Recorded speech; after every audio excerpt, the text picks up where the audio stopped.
Welcome to this week's edition of the 6-5. I'm Patrick Moorhead with Moor Insights Strategy, and I am joined by my amazing co-host, Daniel Newman with Futurum Research. Daniel, how are you doing? It's late on a Friday. Hopefully we've got all our meetings knocked out and we can end the week with a giant bang. Woo! What a week it's been.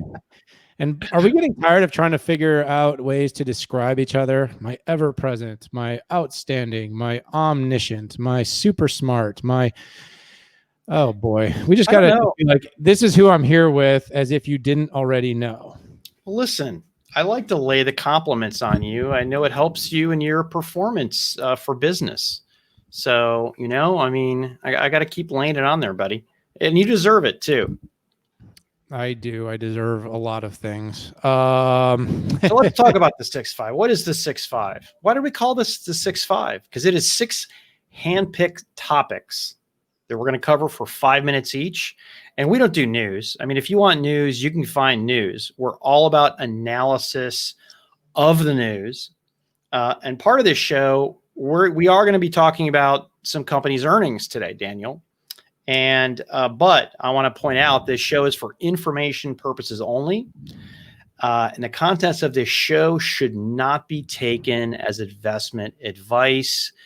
You can listen to us. You can listen to the analysis, but don't use it to do any trades. Okay. And don't trade on our behalf, but feel free to be entertained. That's we right. Definitely are here to entertain. Maybe inspire, maybe, inform. Yeah, but don't trade because of anything we say. But by the way, our advice usually is pretty darn good, though. More right than we are wrong. Yeah, but right on the right stuff, the important stuff. I'm wrong on the unimportant stuff. But anyways, let's dive in, Daniel. We do have some awesome topics. You and I both spent a tremendous amount of time at Microsoft Build, and Microsoft Build is Microsoft's developer trade show. Typically, it's face-to-face, but this year it was 100% online. Daniel and I have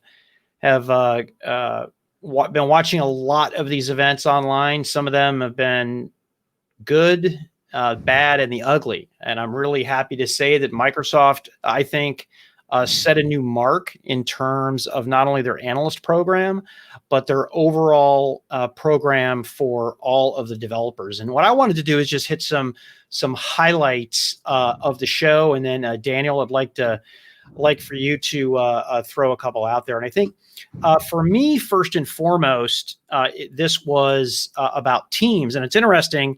We think of Teams as the application that we collaborate with, but to me, the highlight was Teams as a platform. Because when you take Teams, you put that in with the Power Platform, which is low code, no code, and then you tie that in with Visual Studio to actually make bots that you can use into Teams, it becomes a complete platform. And that was the big message here. This wasn't about new Teams features, because that was 2 weeks ago that they rolled that. This was all about developers, and not just professional developers, but also developers who don't actually know how to code. And that's really important because as you all know, if you're an enterprise out there, it is hard to find good quality talent. And if you could find a tool that, let's say somebody knows how to do a Microsoft Excel macro, they can program too. And I really thought that Microsoft leaned into that. Yeah, Pat, there was a lot that went on at this year's build. And listen, you and I can cut up the tech industry all day long, but we're not developers. I don't code anything. And so that actually is the perfect caveat, though, to why I was so enamored by so much of what was going on there. Low code, no code. Yeah. The future is the citizen developer. The future is the line of business leader that knows what they're looking for from their software and can define it in words, can define it in a chat, can use natural language processing, ML, AI, can use low code, no code solutions to explain and build. as our friend Alan Treffler from Pega said in a keynote I once heard, he said, software that writes itself. That is where we are heading. And that's a big part of where Microsoft is heading. So I was really, I felt that was a really big part of what was going on, all the low code, no code. The company leaned hard into automation. It acquired a company during the week called Softomotive, desktop automation. So they're making a hard lean into the companies like Automation Anywhere, UiPath. They're basically saying we can do RPA. We can do it all the way from end to end, everything from, your basic, screen scraping all the way to full business process automation, going big there. And of course, the sandbox that we will call Azure was a endless discussion, everything from AI, ML ops, data, to workload portability to multi-cloud, hybrid cloud. A lot going on. Honestly, Pat, too much. I liked the event. I thought Microsoft has represented better than most companies, but it's really hard because when you're sitting at home, unlike when you're at the event and you can sort of use that as an excuse to only capture pieces of the content, I felt obliged to listen to everything and to consume everything. And it's so much. And what do they say? When it's everything, it's nothing. So the biggest thing I think most consumers and everyone out there that's listening to this is it's all available on demand. Pick out the sections that are interesting to you. Microsoft is definitely on the trajectory to being one of the world's most developer-friendly companies. And that is at the core of what makes it glue for its cloud, for its productivity and its tools and its teams. And as you start to merge these things together, you start to go, everything Microsoft's doing is very strategic. And don't confuse anything that's being done as anything more than a very fine strategy to keep customers glued into the Microsoft ecosystem. Yeah, Daniel, there was so much that it took me a lot longer than usual to come up with my quick takes. In fact, I was so slow on my quick takes that I missed a lot of the press. But when I stood back, teams and power were huge, but also this notion of project reunion. There's a good and bad thing about having a mature operating system and platform. The good is that you've got a lot of people on Windows. The bad part is trying to get those developers to do things that are different. And Microsoft has tried so many different things. This latest one, I think, is the biggest because it actually separates, it decouples the operating system from the application layer. So Project Reunion enables a roadmap of adding features to applications without having to upgrade the operating system. And listen, there's no free lunches. You add some type of abstraction layer to anything, it has some consequences. I don't know what those are yet, but it's nice to see that. Who knows? Maybe we're on Windows 10 for a long, long time, and we don't see a Windows 11, but we do see improvements to the application environment. And the final thing, which I thought was great, which didn't get any coverage at all, the usage of Windows 10 is up 75% during pandemic. That's not sales, Daniel. That is actual usage. That's time on Windows. And for a platform, the iOS bigots or the Android bigots out there, or even the Mac OS, Windows is here. The PC never disappeared, and it's looking like making a comeback, not just to the work, govern, and school from home, but I think also improvements in Windows 10 quality and capability, plus a generational embrace from Gen Z. Gen Z is all over the PC platform in ways that millennials actually aren't. And it's pretty cool to see. Yeah, I think you're absolutely right, Pat. It's a solid event. A lot to unpack. I think we could have done an entire build show. I think between the two of us, probably 5 or 6 articles. In fact, you and I even appeared in the same Business Insider article. I always laugh about that when I know. I see, although nothing was as fun as when I was on my rowing machine the other day and I saw what's his name from CNBC flashed you up there. Josh Lipton flashed you up there when he's talking about NVIDIA earnings. I'm like, I know that guy. Come on. Yeah, at least it wasn't the ghost when I was on there for power lunch, because that was horrible. Yeah, it's okay. But hey, speaking of CNBC, we have a few earnings that we need to go through. HPE, or Hewlett Packard Enterprise, came out with their earnings last night, their Q2 earnings. Daniel, what did you think about that? Did you see my eyes? Oh, Yeah, they're red. If you're listening to this, you just saw me rub my face. So I unpacked this last night. Tech has largely been unscathed so far. Not the case for HPE. It was a really tough quarter for HPE. I had the chance to really unpack the earnings. Revenue was down 16%. Earnings were down significantly from 64 to 22. But numbers themselves, you can read these anywhere. What does this mean? I mean, first, China. The first part of the year, the COVID-19 plus the trade issues with China, that's going to have a big issue on the whole supply chain for HPE, and it clearly came through.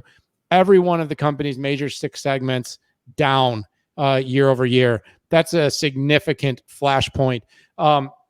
The other thing that I think was pretty alarming was the company put out sort of what I call an emergency plan, which was both alarming and positive because, like I said, clearly it understood the need to come into this meeting with a plan to present to Wall Street, and it did. It's got a plan. Its executives took significant pay cuts. I like seeing it start there because basically executives are setting the tone for the company. But it scares me a little bit, Pat, because when companies start cutting, a lot of times it starts cutting in areas that it can't afford to cut.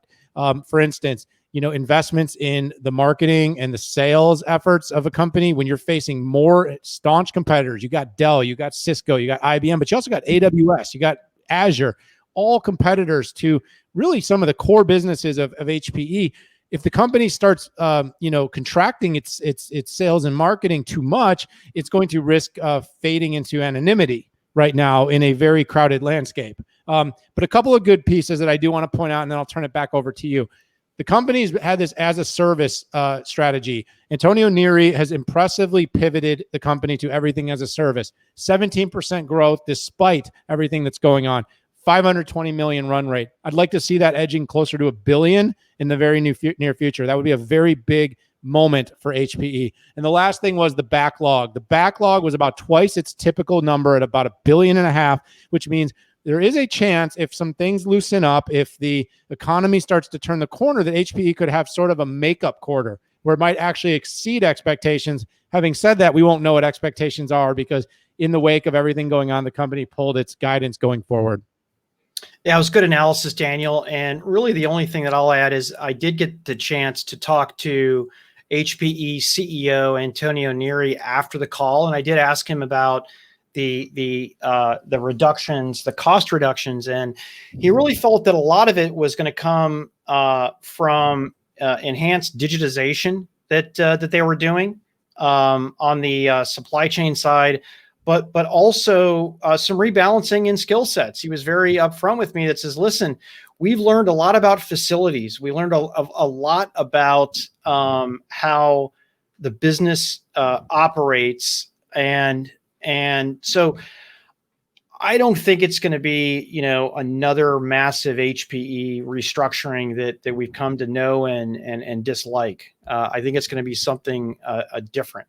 Like you, I was impressed to see the backlog that was monster, and ARR, which essentially reflects their as a service business, was actually up. A lot of supply chain issues. Okay. And I'm going to be really interested next week to see what Dell says. Dell has the largest enterprise supply chain in existence, and we'll see if they have the same issues. Long term, I think HPE's got a good strategy. They should stick to it. And like you, Daniel, I don't want to see a bunch of cuts being made. Yeah, absolutely, Pat. I think between the two of us, though, we got this. We got this in check. If you're out there listening, HPE, lean into that everything as a service. That has been your leading differentiator. That's what the market's chasing. You've made some serious investments there. Platforms, frameworks, software. That's where you're ahead. So make sure that that's where the focus is, especially as it pertains to true hybrid architecture. Absolutely. Let's move to NVIDIA here. Daniel, you've written some really great stuff on NVIDIA. We both covered their GTC 2020 last week as well, and you actually had the chance to talk to Jensen a couple weeks ago, which I know was pretty awesome. And you pulled that into one of your Market Watch columns. This the latest quarter, it's interesting. Q1 2021, they announced yesterday, and you can look up all the numbers yourself, but it was incredible. I mean, they had every single business except for automotive was up. Data center was up. Gaming was up. Workstation was up. The A100 data center training inference appears to be on a rocket ship start, a very good sign. And gaming and workstation growth are directly tied to their competitive products and the need to work, govern, and school from home. And nobody should have been surprised on gaming or pro visualization. I listened to a conference call that they had a couple of weeks ago, wrote a Forbes article on it. Essentially, their CFO said this was going to be the case. So no surprises there. And Daniel, NVIDIA is they're a juggernaut. And, I'm trying to look for, I was talking to Josh Lipton from CNBC. We were talking about it before he got on when you were on the rowing machine. And he said, okay, Pat, what's something that can hold them up? And I'll be honest, I had a hard time thinking about it, right? Is it execution? Is it market size and growth? No. Is it competition? Maybe, but nothing in the short term is going to touch this company. Just phenomenal. Yeah, Pat, I wrote up, I was going through the earnings and I'm like, gush. And you're not supposed to gush as an analyst. So I had to stop, but it was terrific. I actually had to ask in my analyst briefing call, is Mellanox in this number or not? Because it's really good. Let's talk about a little bit of that. So you're talking about 3.08 billion, first time cracking 3 billion, Mellanox acquisition, Cumulus Networks acquisition, a massive launch at GTC, which we talked about on our last episode. So I won't bore you, but some really impressive stuff. So it basically hit on all fronts. Growth in every area except for automotive. And even in automotive, where you could think the business should pretty much be zero, the business was almost flat. So it wasn't down all that much. A ton of wins in gaming. RTX had a number of wins. And also GeForce Pro had 100 new design wins. So you're seeing that NVIDIA find itself in products down market, which is going to be a big win for the company going forward. So if I had to kind of lean into really what caught my attention, though, it's all about the data center, Pat. Data center was just a blowout. 80% growth over year. 80%. I mean, we always talk about the law of large numbers. When you're at numbers this large, an 80% growth rate is like obscene. I mean, so when I saw that, I was just like, whoa, what happened? And that's why I actually asked, like, are you sure Mellanox isn't in this number? Had to do that double and triple take. And here's where it came from, Pat. E-commerce exploded, and that meant more AI, more ML, that's more conversational, more chatbots, and more recommenders. In order to basically scale up those workloads to be able to recommend products and services to people and filling up their shopping carts with e-commerce, you need more GPU power. That meant big investments coming from hyperscalers, enterprise data centers all over the world, which was big for the NVIDIA GPU lines, led to a lot of data center business. Of course, the company had was touting a lot of its wares for its COVID-19 response. That's everybody. We don't need to really dive into that too much. But here's the thing to kind of, the only thing that sort of caught the company a little bit was guidance was okay. I mean, They're adding in the revenue for Mellanox next quarter. They're kind of looking at flat. They're saying that we're going to have a big decline in automotive. Margin is going to be somewhat flat. So, I would say going forward, though, you've got a tale of two companies. We had HPE, no real clarity, big cut strategy, a company that has the potential, but is in transition, facing tough financial situations. And then, Pat, you have NVIDIA, which literally is a rocket ship. And you got to remember something, too.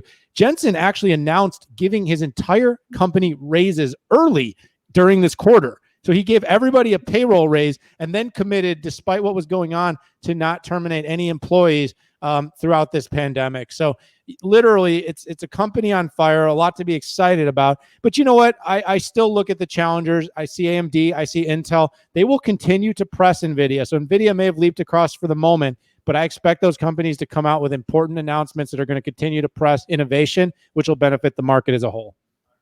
Yeah, as a fearless leader of Intel said, only the paranoid survive, and NVIDIA is about as paranoid as it gets, which is part of the reason for their success, I think. So let's move off of earnings and on to the launch of the Google Apple contact tracing app. We had heard an announcement about it a few weeks back, but it is finally here. Is this going to be the app that can effectively separate us, be able to track those who are infected without having to have restaurants like in Austin write our people's names and addresses, phone numbers, and where we sat inside the restaurant? Daniel, what does all this mean? Yeah, there's a ton of news out there, Pat, and we promise no news and just analysis. So let's analyze this for a minute, right? So you've got two companies that probably would never intentionally want to work on anything together coming together. So that's interesting. It does show the solidarity that we've mentioned on an ongoing basis, Patrick, of the tech industry, the heroes in tech. Now, of course, the heroes aren't actually tech. The heroes are all these people that are on front lines doing meaningful stuff. But tech has been, in its own way, a heroine in this greater story. And seeing these two companies come together to build something. Now, the privacy is still a massive issue. We've got huge divides throughout the country of whether or not people will use these applications. These companies aren't what I would say well trusted in all cases by their users, and people aren't necessarily interested in having their data of everything they do being traced and tracked. On the other hand, though, I do firmly believe that if we want to expedite the process back to a more normal, I'm so tired of hearing new normal, so let's call it more normal, this kind of application could be a cog in that wheel, because basically the challenge is when someone gets exposed to someone that has it, the sooner that person gets isolated and gets into quarantine and stops spreading, the more we keep that R factor down below 1.1. That's the number of people that someone who is contagious spreads the disease to. If you immediately find out, hey, we went out to dinner, we sat in this table, and it turns out the guy at the table next to us was infected, and you were there, go quarantine, it gives a chance to stop you and the 5 people that you were with from spreading it. So this is not just a discussion about Apple, Google. It's really a discussion about contact tracing as a whole. I think these are the companies most fit. You look between Android and Apple, just about every affluent American and around most of the world carries one of these devices. The opting in is going to be the key. If you can't get a large percentage of the population and those most at risk to opt in, this could end up being a lot of effort without a lot of return. Yeah, I think that's good analysis. And I think this is going to really test privacy. And I'm glad to see Apple in on this. They know privacy. They don't benefit from giving up privacy. Google, on the other hand, 90% of their revenue is based on advertising, which requires personal information. So I know if I could protect people, if I could go to more places, I would turn the app on. But it's going to be really a personal thing. So Daniel, let's bounce back into earnings. But it's interesting. Before we do that, what I wanted to do, some people ask, hey, as industry analysts, why do you pay attention to earnings so much? You're not financial analysts, buy side or sell side, and I follow earnings because it's ground truth, right? Companies will tell you as much truth as they'll ever tell anybody, because as a company, you stretch the truth, you get sued, you get fined, or you go to jail, right? So I want to see what ground truth is. It also helps me more quickly predict share gains and losses, right? When I line up, how vSAN did versus Nutanix, and maybe I can squeak out SimpliVity out of an HPE, I've got a pretty good idea of what's going on in the HCI market. I also like to predict ancillary markets. When somebody like Intel, the chip makers, talk about how they did, and that cloud was up 80%, I have a pretty darn good idea on what's going on inside of AWS and Google. And finally, and Daniel, you can join me on this as well. It's fun. It's fun to do and talk about what's going on. And in fact, you covered another company who had earnings this quarter, which was Splunk. Can you take us through their first quarter?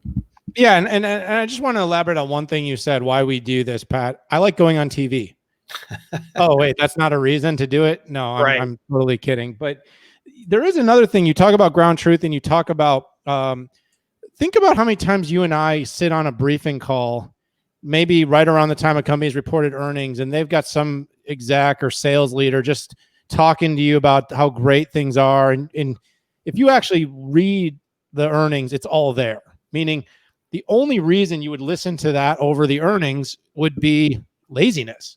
So if you actually get into earnings, what I said, you say it's truth. I say there's no better way to understand the fundamental performance of a business's strategy than looking at its financial performances. If it's a great strategy, it either makes money, or at the very least, the earnings will disclose how this strategy will eventually turn into money. So I love it. I think it's the line. I think you have to blend the tech in the industry and the equities in order to truly get a picture on a company. So speaking of a picture on a company, Splunk and CEO Doug Merritt, reported yesterday. Company should be very pleased. I mean, it has been growing. So it's been in this pivot. So Splunk is their platform proclaims data to everything, but it's really an IT ops management, security ops management tool. So it's basically a streaming data management tool. And they're up revenue. Their focus has been converting to recurring revenue. They've seen their recurring revenue this year shoot to $1.775 billion, up 52%.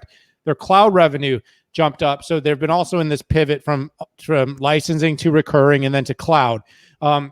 They usurped the 100 million mark with an 81% growth in cloud.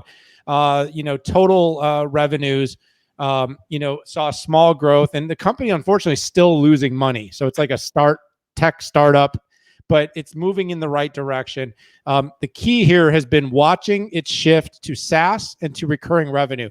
Its business model is really built, for DevOps, for IT ops, and for SecOps to be able to drive and be at the very overlaying level of all data management for companies. They announced some new partnerships, which are really important with Google, expanded their platform with AWS, provided data support services to a number of data testing response programs for Splunk and or for COVID. And probably one of the things is they did, according to one firm that I will not name because we don't name firms that do this, but they did actually become the documented number one market share in performance analysis, AI ops, IT management, and monitoring tools. So the company's really shooting itself in the right trajectory. I'm excited because it looks like their CEO, Doug Merritt, by the way, will be on our 6.5 Summit as one of our speakers, which you're going to hear more about that on this show in the coming weeks, by the way. We haven't really started plugging it yet, but boy, do we have a great set of companies. So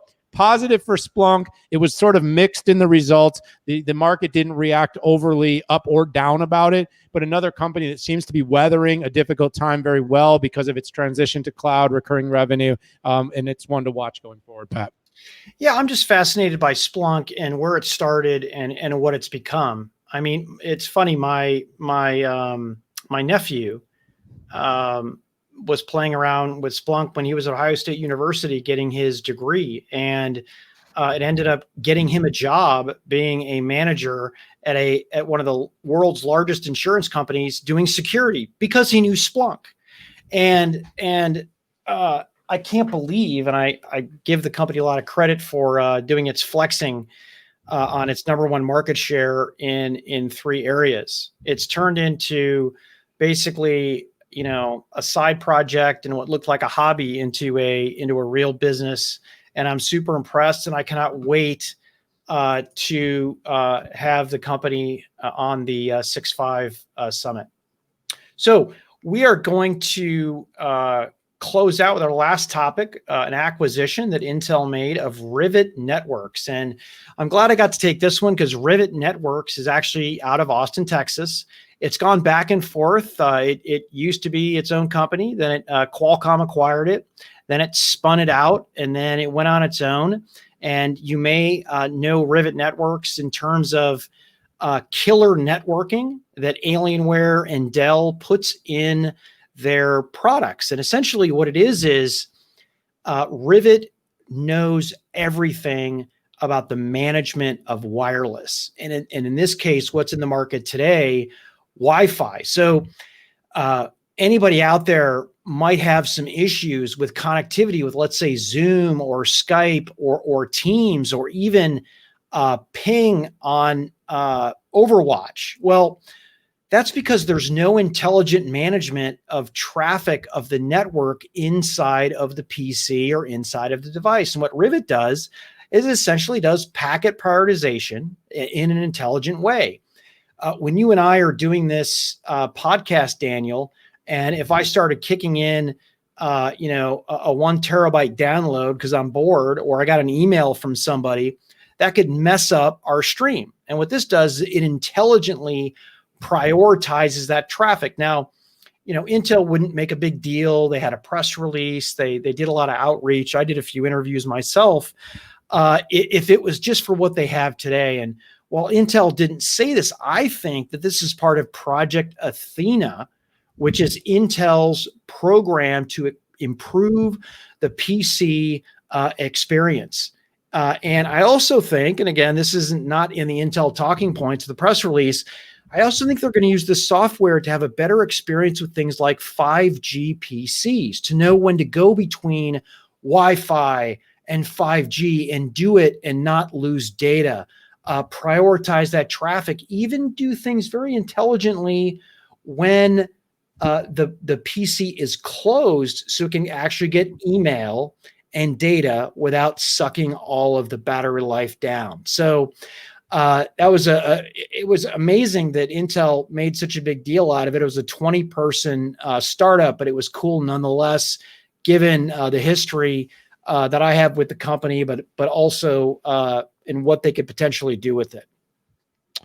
Yeah, no question about it, Pat. I haven't had a chance to fully dive into it, but it sounds like a really exciting acquisition. I'll probably do some reading up on it over the weekend. Love hearing that Austin has another company. I am slowly but surely convincing myself to be one of the people of Austin.